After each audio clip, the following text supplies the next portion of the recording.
difficult to be able to scale a hill like this. My goodness. Well, I think I've got them. I've got them on the track, and I'll just walk them up.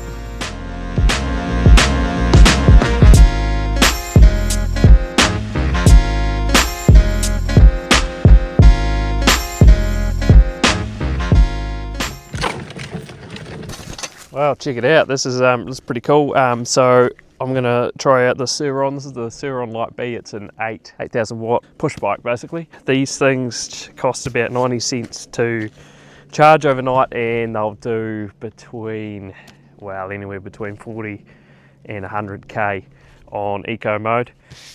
So yeah, I'll be interested to see how it goes. Obviously every mode of transport on a farm is different. You know, you got side by sides that cost about 30 grand, $25,000 to $32,000, which is a lot of money.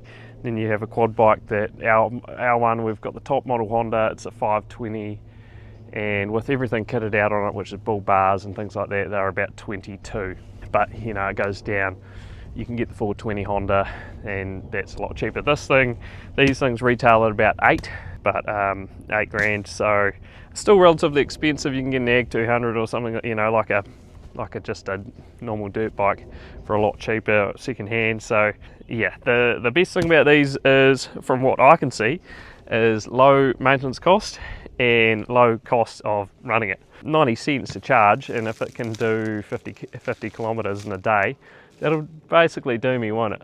It has to do me in a day, otherwise basically it's not going to be practical on the farm. But I've just come out with this tray, this ag tray, so I'm going to fit that and see how practical it is, see what we can do on farm. Yeah, looking forward to it. We'll be able to check stock in silence, which is pretty awesome.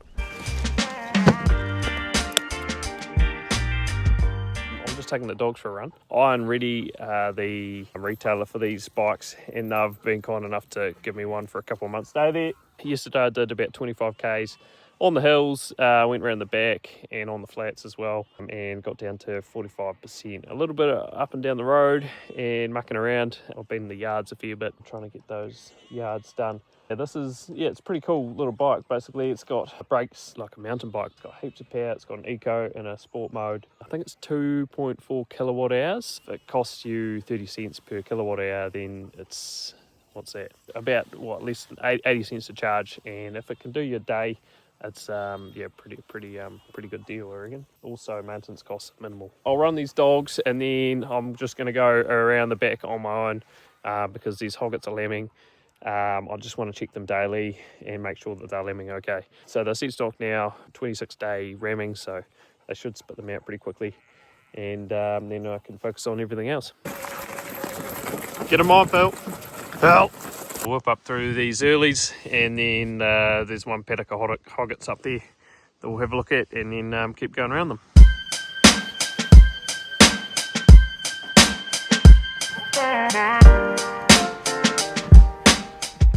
Well, apart from my drink bottle rattling around, it's pretty quiet. So we'll just have a look at these girls. That one there, these are twins, so I don't know exactly where her other one is, but I do see there's a mishap up there, so maybe she only had one, a live one. They're looking pretty good though. I'm pretty happy with these hoggets. They're on good tucker, solid body condition, and they were solid weight. They were a little bit light at ramming. The cows are on a rising plane, which is good for calving as well. So they're due to calve on the 1st of October. Today's the 24th, is it? We'll whip in there and have a look. They're looking good, happy as. Quality of feed is really good. Really happy with this. A fair bit of clover coming through. And as you can see on these faces, it's pretty clean, and hopefully these cows are going to be alright with that.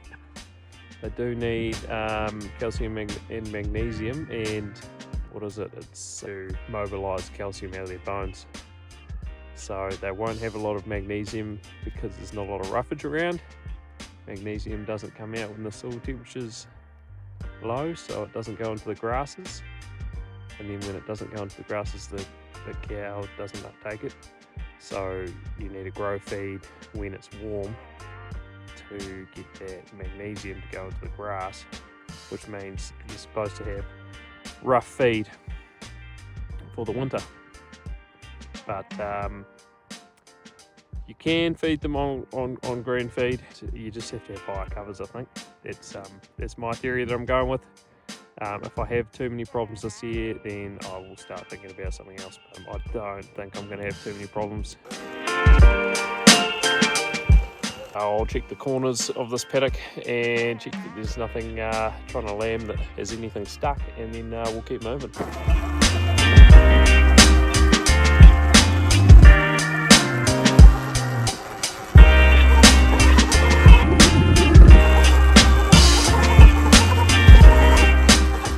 Well, our two happy sets of twins there. Bit of shelter. Happy days.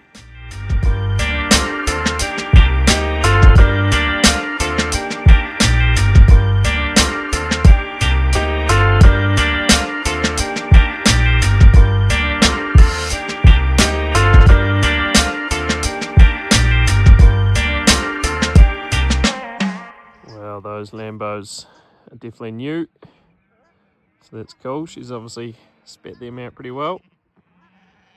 These are the singles in here. Obviously there's that one single there. That's definitely its mother. Happy days. And there should be a single in here. Then obviously she's got twins. Oh, that girl there too. So I tied that girl up yesterday because she wasn't taking her lamb. But I'll let it go. It's just the problem is they're mad. Surely it'll take its lamb now.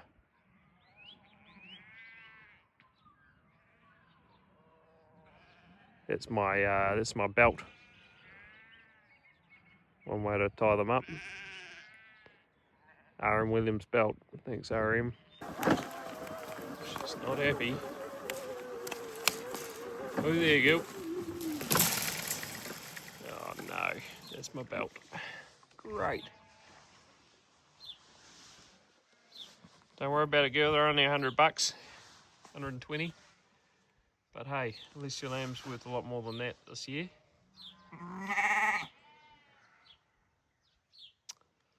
Broken my belt. She wouldn't have taken that lamb without that belt.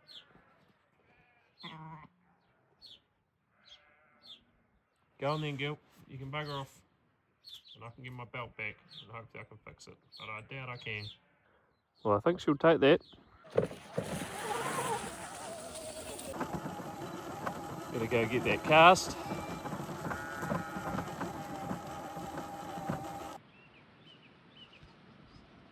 Well, this is my last paddock of twins.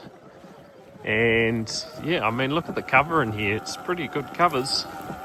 Do need to get some cattle, as I was saying. Need to get some cattle out here very shortly. Otherwise, these will take off a bit too far.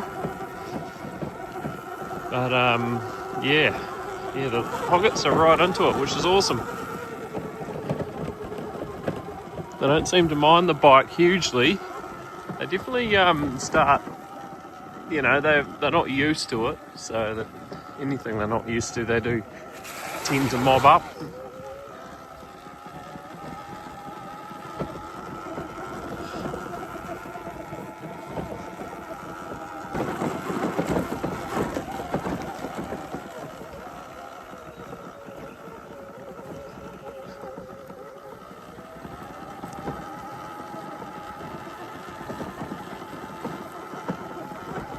Yeah, look at all this tucker.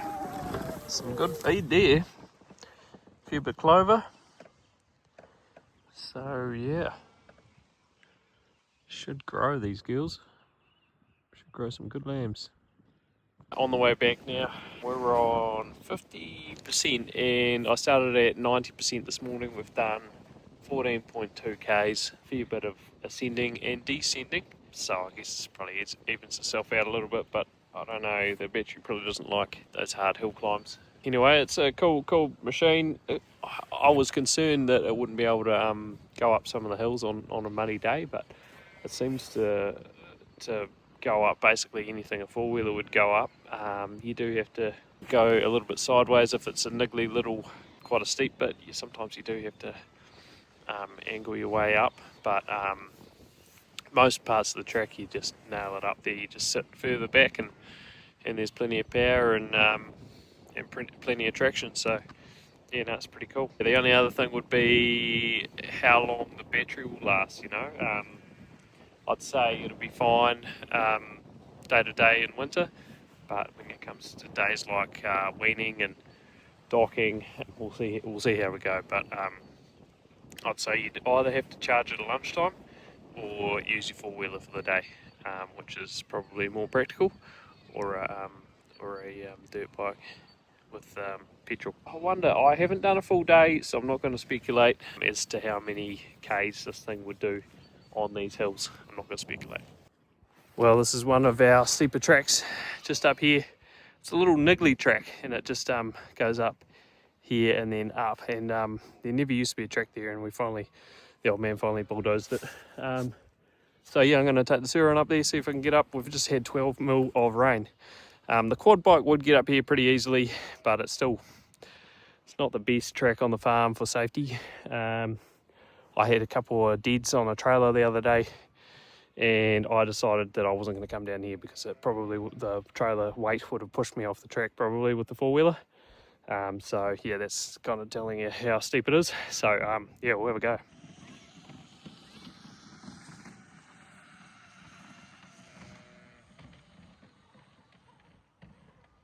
Well, a little bit of air out of my tyre the other day. This is on Monday, and to get up a hill to see if I could get up the hardest hill. And then the next day I went down the road, and we've got new gravel on the road, and got a puncture. Either I got a puncture or it just came straight off its rim, but had to take the tyre to town. So she's been out of action.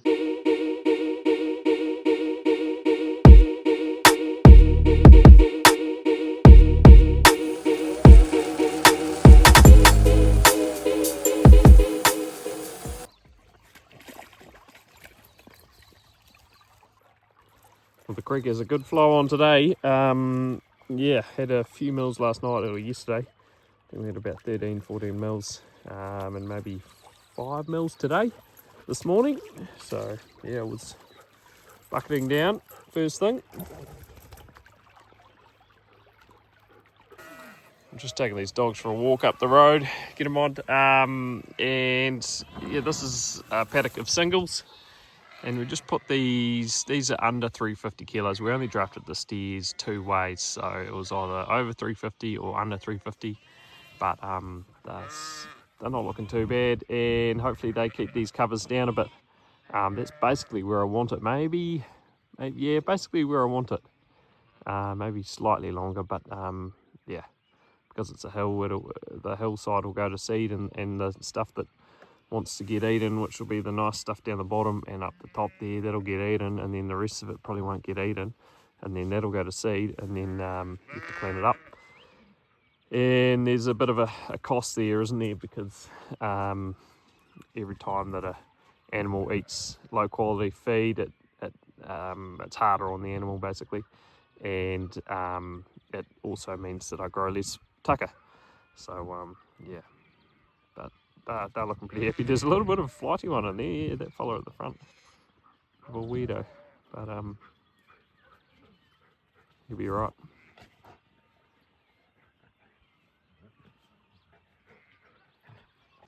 Well, we just brought in these steers. Well, don't get them on. Yesterday. Today's Saturday, and yeah, they're nice looking, basically straight Angus Hereford, or traditional steers, and they were in here last night. Pretty wet, eh? Pretty wet. That's alright. I'll give them a shift today, but yeah, just put them in here because it's nice and close to the yards. Look, I'm probably going to need more cattle. It's such a wet spring, and I know that in a wet spring we usually do pretty well in terms of growing feed. Well, Doug, since I've been here, we haven't really had such a wet spring, but a very dry winter, and we have had. So, and last autumn was very dry too. So it'll be interesting to see how it goes. But I think we'll be growing some feed today. It's nice and warm. I'm only in my jumper here, in t-shirt and shearing singlet, so it's not like it's really cold. I'd usually have the Wear on Earth jacket on today, but no, I don't need it. Well, I'm just going to leave the dogs there and I'll go check the hoggets.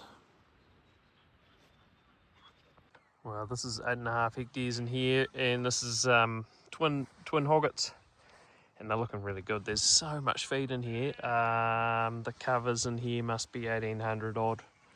So there's too much feed, and just working it out, I got 6 cows in here and 72 hoggets. So I think that's about 324 kgs of dry matter is what I'm eating. If those cows are eating 18 and the hoggets are eating 3. But so those cows will be eating 18. They're 600 kilo cows, plus I think I'll chuck, there's another 2 cows in there. I might pop them into here, and then I can put some steers into there. I might have to take some steers off the flats and just say, oh well, you know what, I'll just do some baleage down on those flats. There's plenty of tucker in that paddock down there. That's new grass, it's annual, and then that's chicory down there. So yeah, I think I'm gonna have to start tightening these paddocks up. They're just getting a bit long, too long. Well, she's obviously struggled and had a bit of a stillbirth, so that's not ideal. But here are my cows. I'll see if I can get them up there through the gate. There's still plenty of tucker in here, so I don't know why she's had a stillbirth, because she's well fed. She should be pretty happy. There's shelter in here. These trees are pretty good shelter, but yeah, I guess it was raining pretty hard this morning. Bit of a bugger. That's what you get. I'll have to pick them up, take them away.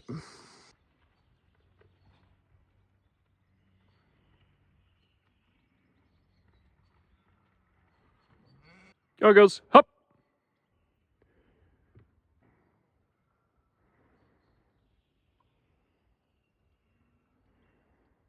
Should be pretty happy in there.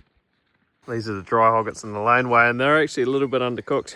They're probably just not quite where they need to be, but I'm going to start shifting them around a bit more. They've got this bit up here in the laneway, which has got actually a fair bit of feed. So I'll only leave them in there for a few days, but there's 170. So yeah, do need to pump them along so they become a good two-tooth. And then these are the singles in there, and singles in there, and then twins in here, and twins in the next flat paddock, and then one more round are also twins. And these are the 9 speckled park we purchased the other week. And then there's another 9, what are they? Are they Angus Friesians? Yeah, in this paddock, and another 9 in the next one. So just trying to keep these covers down too. Here again, boys. Happy days, plenty of tucker. Looking good.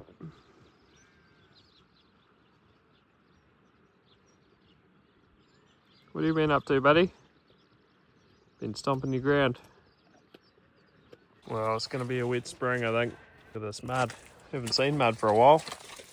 The saying goes, where there's mud, there's money. Not that there's money in farming, but that's the saying. So what did I say? Hereford Friesian. They're a bit lanky. They should be able to put on some weight. And yeah, there's 9 in here. This is basically an 8.5 hectare paddock as well. And the covers are pretty good. This is about how I would like them. The ewes, the hoggets, the lamb are okay in here. I've had a few bearings, not a hell of a lot, but a few. Can't complain with this, so beautiful day today. Things will be growing.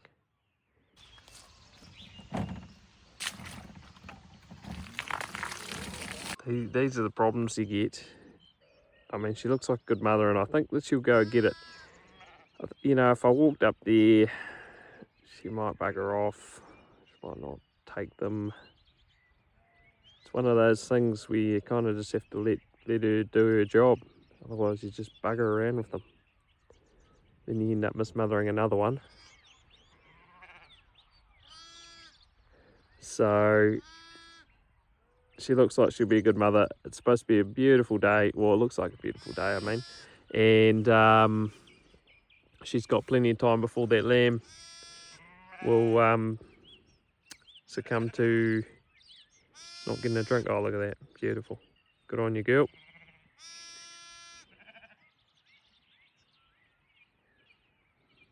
I have seen it where they just don't go down there, and they'll just be bleating from up the hill. Can't have lamb for long, so she's a good mother. I kind of want to just bugger her off, get out of here. I might even do that. Nah, I'll go around the bottom. I'll go down around here. There's a bridge here, but I'll cross down there on the Surron. It seems to go across anything at the moment, so and then I'll just have a look on the flats, and I'll get out of here. Hopefully that doesn't disturb her. Go on, Lambos. I'm not your mother.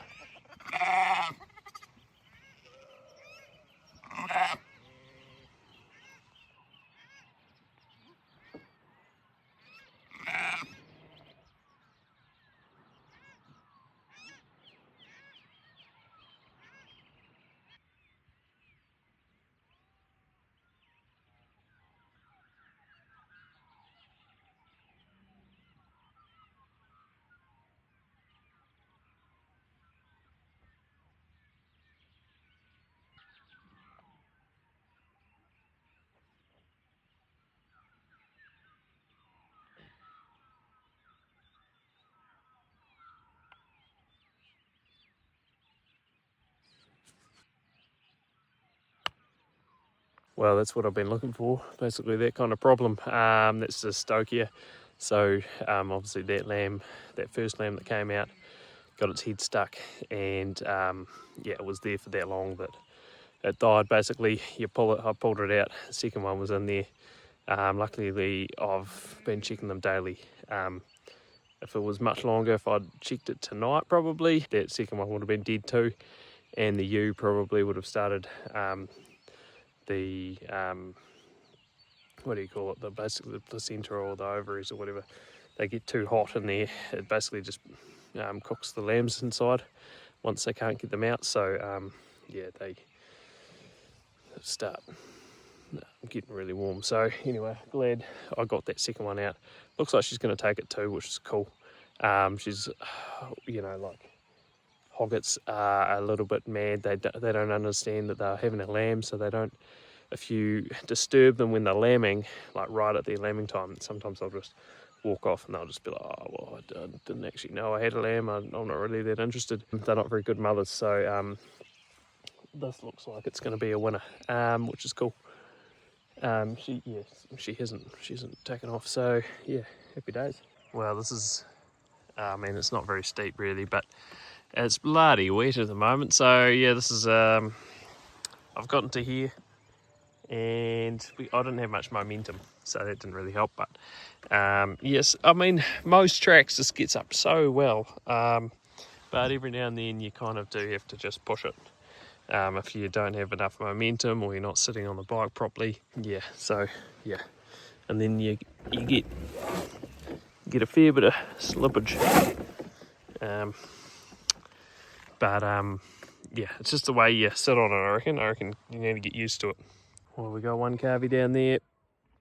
Happy days. Yeah, the covers are just getting a bit long. I'm a little bit worried, to be honest.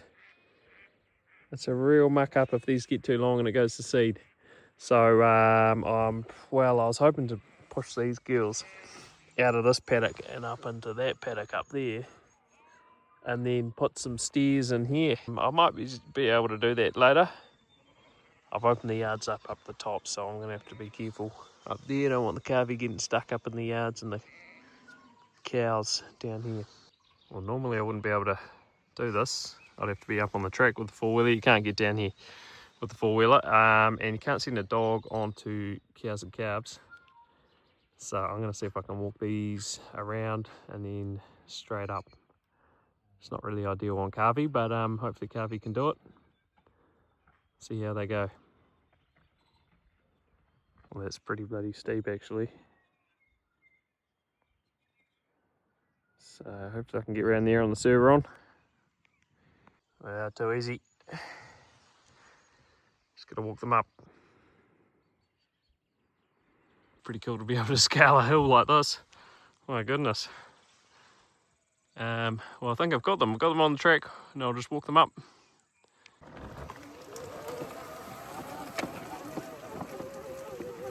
Yeah, sorry, Gil. Please don't be a weirdo. Don't come to me, Carpy. Otherwise your mother might have a go at me.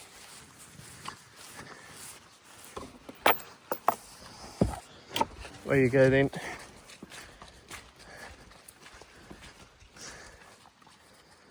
Good girls. So there's 5 cows in there now.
Here we go, I've had the bike for just over 2 weeks now. Pretty capable, gets around the hills really well when you slow down really slow on a track.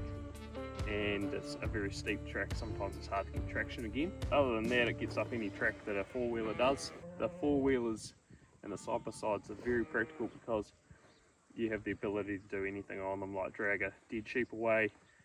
You know, with farming, it's got to be user friendly. It's not going to do everything that a four-wheeler or a side-by-side is going to do, and the maintenance on them is pretty minimal. I haven't done a full days yet because right now it's winter time. This is the first time I've really been out on the hills for very little reason other than looking at the covers, and you know, I'm flying a drone around, so it is disturbing the sheep, but 98% of them have lambed. There's a few cows here that haven't calved, and there was a calf down there, but I mean, they're on pretty good covers and they're quite happy, the cows, so I'm not too worried. But I haven't done a hell of a lot of Ks on it. I've only done 220 odd Ks. I think you get about 40 Ks in a charge on these hills. I've checked the hoggets quite a few days in a row. Yeah, I mean, it comes back with 70% to 50%, depending on if I've had to catch a hogget or muck around. And most of the time it's got a lot of charge left. So I think, you know, on a day of weaning you might get half a day out of it. Yeah, any solid day of weaning, day of docking, you only get half a day, but it doesn't take a hell of a long time to charge as well. I think this thing will have its place on farms because of its low cost, basically, low cost of maintenance. Our four-wheeler goes into the shop 3 times a year, and I'd have to say the average servicing cost would be around about $600. Costs a lot of money to run. Yeah, it'll just be interesting to see what happens on a sheep and beef farm. I obviously haven't washed this at all, and it has been quite wet. And even on a wet day, I get around every track fine. So that is something worth noting. It's only 56 kilos or 58 kilos. So it's super light, and the fact of safety is another thing. On a four-wheeler, if you roll a four-wheeler, there's a chance you could kill yourself. If you fall off this, there's a chance that you'll hurt your leg. You're not going to kill yourself generally. You'd have to be really risking things to end up killing yourself or hit your head in a really bad spot. But you're much less likely to fatally injure yourself, which is a real bonus, I think. The amount of four-wheeler and side-by-side fatalities every year is pretty ridiculous. Got to be bloody careful. and think about your safety every minute of the day, because helmets and everything that we use to help us mitigate getting injured, ultimately it comes down to how you're operating things. On a sheep and beef farm, what am I going to use this for? I mean, I'm going to use this to go out, open a gate quickly. I'm going to go out, as I've been doing, checking the hoggets. I don't need a dog with me because I can catch them on this. You know, I can just whip around through the paddock, super quiet, doesn't disturb the stock at all. There's plenty of uses, and it'll be interesting where we see farmers use bikes like this, and maybe people won't be interested, and probably they won't, because of the fact that it's not cool. It's not cool to ride around on a bloody electric bike, is it? Or is it? Nah. Anyway, thanks for watching. If you've got any things you want me to look into on this bike, then let me know. If you think it would fit in somewhere, let me know. If you think it's a useless waste of time, then let me know. Well, actually, don't let me know. Don't put that in there. Thanks for watching. Hope you enjoyed the video. We'll catch you in the next one.